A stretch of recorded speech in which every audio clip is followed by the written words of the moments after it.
Bonjour à tous, bonjour à toutes, bonjour à ceux qui nous suivent également en ligne aujourd'hui pour cette nouvelle édition de l'IMO en vue, cet événement co-organisé par la Chambre des notaires de l'Isère et par les affiches de Grenoble et du Dauphiné.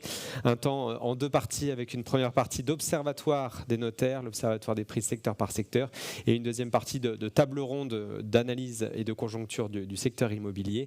Mais avant cela, je laisse la parole à Maître Stanislas Dufresne, président de la... Pardon ? Je vais intervenir d'abord, peut-être. On avait prévu juste après, mais on respecte la tradition. Elle a 4 ans, donc on la respecte. Avec plaisir. Je démarre parce que justement, le président aura un temps de parole beaucoup plus long que le mien, puisque lui aura la charge de commencer à décrypter ce marché de l'immobilier qui nous mobilise aujourd'hui. Donc, au nom des affiches et de toutes les équipes du groupe de presse Compagnie des médias que je représente, je vous remercie pour votre présence. Donc, votre présence ici, à la Chambre des notaires de l'Isère, mais aussi en ligne, puisque certains sont connectés en ce moment sur la plateforme dédiée à l'IMO en vue. Donc merci d'avoir répondu présent à notre invitation. Je suis ravie, bien sûr, de retrouver certains d'entre vous qui sont fidèles désormais à cet événement. Ce rendez-vous est chaque année possible grâce au concours des intervenants de ce jour. Donc chacun aura un temps de parole qui permettra de décrypter les enjeux, les évolutions dans un premier temps du marché de l'immobilier et puis bien sûr les enjeux de ce secteur d'activité et ce qu'il représente sur notre territoire, donc isérois. À vous tous, chers intervenants, voilà, je vous remercie de votre présence et puis aussi pour le travail que vous avez fourni. J'en profite aussi pour dire un mot aux équipes de la Chambre des notaires de l'Isère avec qui on travaille pour organiser cet événement et bien sûr aux instances, ici représentées par le président, Maître Stanislas Dufresne. Donc merci beaucoup pour votre confiance renouvelée. C'est toujours un bonheur de travailler avec vous. Je ne vais pas être très longue. Je voulais juste vous signaler que dans les affiches, le numéro des affiches qui est actuellement, qui paraîtra vendredi, je vais y arriver, vous aurez le supplément consacré à l'actualité de l'immobilier, donc qui sera disponible en kiosque ce vendredi. Pour ceux qui sont abonnés, vous l'avez eu en avant-première cette semaine. Et puis bien sûr, pour vous tous, vous pourrez en disposer à la fin de cet événement, puisqu'il vous sera remis. Et à l'intérieur, vous aurez une grande partie des chiffres qui vous seront présentés ce matin, mais aussi d'autres articles consacrés plus largement à l'habitat. Quant toujours au numéro des affiches de vendredi, vous pourrez y découvrir une retranscription des propos qui seront tenus ce jour, notamment ceux de la table ronde de l'immobilier.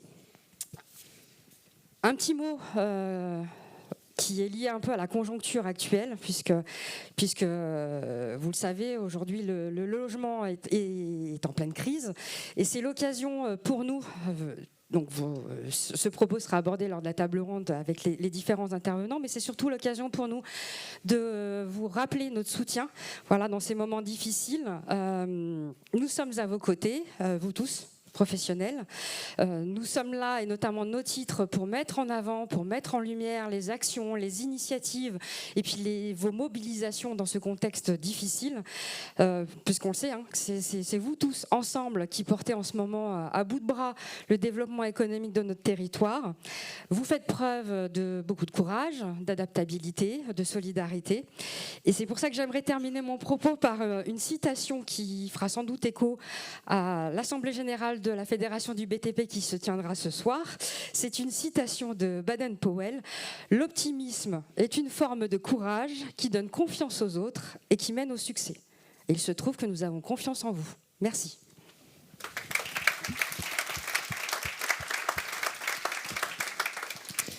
Merci Nasrine, Maître Stanislas Dufresne, président de la Chambre des notaires de l'Isère. La parole est à vous pour la tendance départementale et nationale du marché. Merci. Bonjour et bienvenue à tous.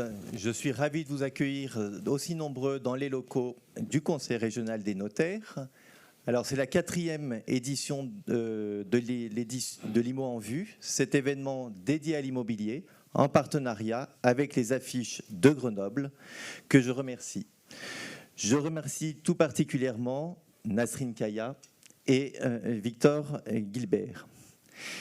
L'IMO en vue est également, comme tu l'as dit Nasrine, retransmis en live et près de 150 personnes que je salue, sont connectés et nous suivent actuellement en vidéo. L'événement Limo en Vue est organisé en 3 séquences. La première séquence sera consacrée à l'Observatoire de l'immobilier des marchés de l'Isère. Je remercie mes consoeurs et confrères mobilisés pour cette présentation et qui analyseront les tendances immobilières des différents secteurs de notre territoire. Maître Morena Paget évoquera la conjoncture dans le Grésivaudan et les massifs. Maître Clément Dubreuil dressera le panorama pour Grenoble et l'agglomération grenobloise. Maître Jean-Philippe Pauget commentera les marchés du Nord-Isère et de l'Isère rhodanienne.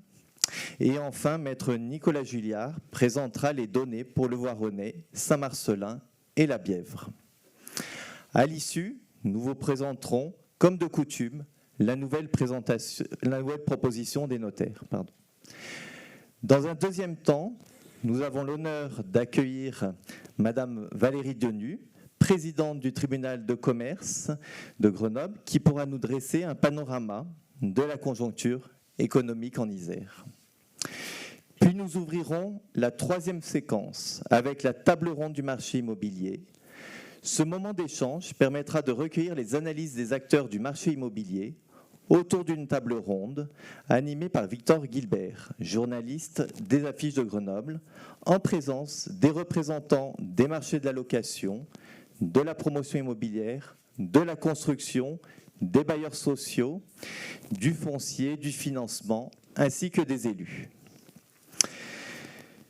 Je remercie ainsi la présence, par ordre d'intervention, de M. Florent Gignoux, qui représente Stéphane Chessé, président de la FNAIM, M. Didier Munch, directeur du Centre Habitat Alpes de la Caisse d'épargne Rhône-Alpes, M.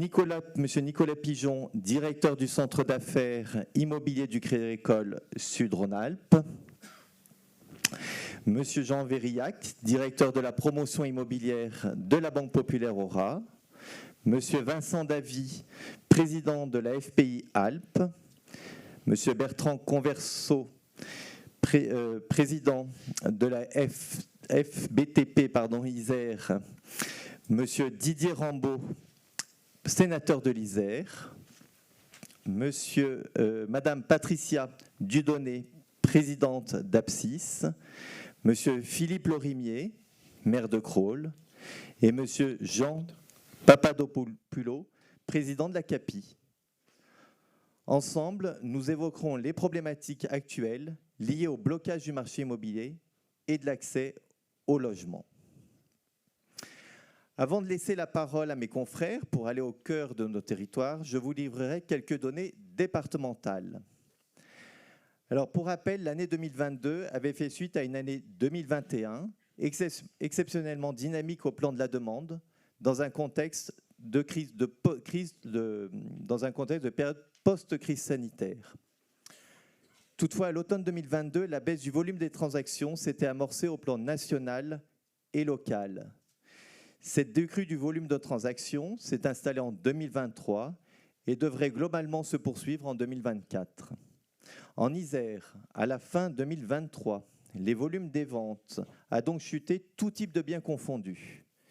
Moins 21% pour les appartements anciens, moins 39% pour les appartements neufs, moins 25% pour les maisons et moins 41% pour les terrains. Les années 2023 et 2024 s'alignent sur un volume de transactions d'avant Covid, peut-être même un peu moins. Concernant l'évolution des prix sur un an, on ne constate pas réellement une véritable baisse pour l'instant, même si elle commence malgré tout à s'amorcer. Les prix au mètre carré médian des appartements anciens a même progressé en Isère et s'établit à 2 510 € par mètre carré. Pour le marché du neuf, on relève également une hausse des prix de l'ordre de plus 6,8%. Et à contrario, le prix médian des maisons a baissé de 2,2%. Le prix des terrains est aussi en recul de 2,4%. Mais vous savez que la baisse des prix en fait n'intervient qu'après la baisse du volume des transactions. Ces données départementales, en tout état de cause, sont à nuancer en fonction des marchés locaux. Pour ces 3 derniers mois, l'indicateur de l'évolution des prix, basé sur les avant-contrats, met en relief une tendance inversée, avec cette fois-ci une baisse des prix de l'ordre de 1,1% pour les appartements anciens et une légère reprise de 2% pour les maisons. Nous verrons ainsi si cette tendance se confirme pour les mois à venir. Une spécificité à relever pour l'année écoulée, c'est l'absence sur le marché immobilier des primo-accédants qui disposent de peu d'apports personnels et dont la capacité d'emprunt est plus difficile en raison de l'augmentation des taux d'intérêt. Alors, à quoi faut-il s'attendre en 2024 ? On relève malgré tout depuis fin janvier un frémissement de la demande qui a marqué un seuil et on assiste à une lente reprise de l'activité immobilière, semble-t-il. Quelques indicateurs viennent appuyer cette tendance. Aujourd'hui, l'inflation, comme les taux d'intérêt, se sont stabilisés et les banques témoignent visiblement d'une démarche de crédit plus ample. Certains analystes laissent augurer une reprise de l'activité au second semestre de l'année 2024. Nous en débattrons avec nos experts lors de la table ronde. Et je laisse donc la parole maintenant à Victor Guilbert pour la suite de notre édition de Limo en Vue. Merci beaucoup Stanislas. Merci.